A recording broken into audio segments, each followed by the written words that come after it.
औज़ु बिल्लाहि मिनश्शैतानिर्रजीम बिस्मिल्लाहिर्रहमानिर्रहीम। अस्सलामु अलैकुम। करोड़ों दुरूदो सलाम मोहम्मद मुस्तफ़ा सल्लल्लाहु अलैहि वसल्लम और आले मोहम्मद पर। लेमन ग्रास के बारे में आज बात करेंगे। ये एक जड़ी बूटी है। ये तकरीबन दुनिया के बेशतर ममालिक में पाई जाती है, खुसूसन मशरिकी एशियाई ममालिक में इसे काश्त भी किया जाता है, लेकिन बर्रे सगीर पाको हिंद में इसे गमलों में लगाया जाता है। इस जड़ी बूटी में लेमन की खुशबू पाई जाती है, जिससे ये एक तो पौधा खूबसूरत है, दूसरे मच्छर भी नहीं आते। इसको इस्तेमाल करने से इंसानी सेहत पर काफ़ी अच्छे असरात मुरतब होते हैं। इसीलिए तिब्बी माहिरीन ने इसे ग़िज़ा के अलावा दवा के तौर पर भी अपने मरीज़ों को इस्तेमाल कराते हैं। इसमें बहुत सारे मिनरल और विटामिन पाए जाते हैं जो हमारी जिस्मानी एनर्जी और बीमारियों से हमें महफूज रखते हैं। अब इसमें जो विटामिन और मिनरल पाए जाते हैं वो मैं आपको डिटेल के साथ आपके साथ बात करता हूँ। इसके अंदर प्रोटीन है, फैट है, कार्बोहाइड्रेट्स हैं, कैल्शियम, आयरन, मैग्नीशियम, पोटाशियम है। इसके अलावा zinc, copper, magnesium, selenium, vitamin A, इसके अलावा फोलिक एसिड और फैटी एसिड भी पाए जाते हैं। इसके जो चीज़ें जो इसमें पाई जाती हैं, इसको देखते हुए इसको रोज़मर्रा की ग़िज़ाओं में शामिल करना ज़रूरी है।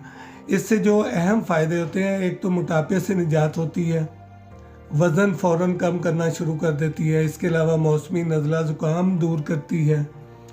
क़ुव्वत मुदाफ़ियत में अगर आप शहद मिला के इसके कहवे में इस्तेमाल करें तो वो क़ुव्वत मुदाफ़ियत भी इससे पूरी हो जाती है। इसके अलावा कैंसर के ख़तरात को भी ये कम करती है।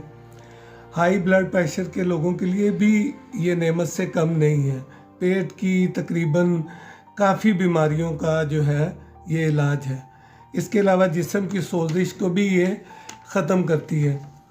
लेमन ग्रास को बहुत तरीक़ों से इस्तेमाल किया जाता है, कश्मीरी चाय में, कहवे में, मुर्गी मछली, इसके अलावा सब्जियों से बने हुए सूप, शोरबे वाले, और इसके अलावा दीगर पकवान में भी इसको शामिल किया जाता है। लेमन ग्रास का इस्तेमाल आपको काफ़ी बीमारियों से भी छुटकारा दे सकता है।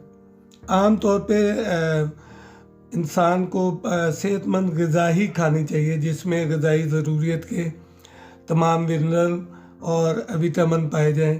तो उसके लिए लेमन ग्रास बहुत फ़ायदेमंद है और इसको इस्तेमाल करना भी आपके लिए बहुत फ़ायदा करेगा। इसके अलावा ये आपके जिस्म को मुख्तलिफ़ बीमारियों से भी महफूज रखेगा।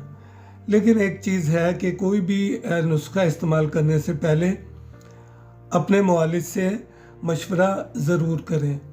इसकी ग़िज़ाई अफादियत को देखते हुए तिब्बी माहिरीन इसको ग़िज़ा के साथ साथ दवा में भी, नुस्खा जात में भी इस्तेमाल कर रहे हैं। तो सामीन किराम, ये एक छोटी सी इंफॉर्मेशन थी लेमन ग्रास के बारे में। अगर ये आपको पसंद आए तो लाइक करें, मेरी वीडियो को शेयर करें, और अगर चैनल पर नए हैं तो इसको सब्सक्राइब करें। आपने मुझे इतना वक्त दिया, थैंक यू वेरी मच। मिलते हैं नई वीडियो के साथ। अपना और अपनों का ख्याल रखिएगा। अल्लाह हाफिज़।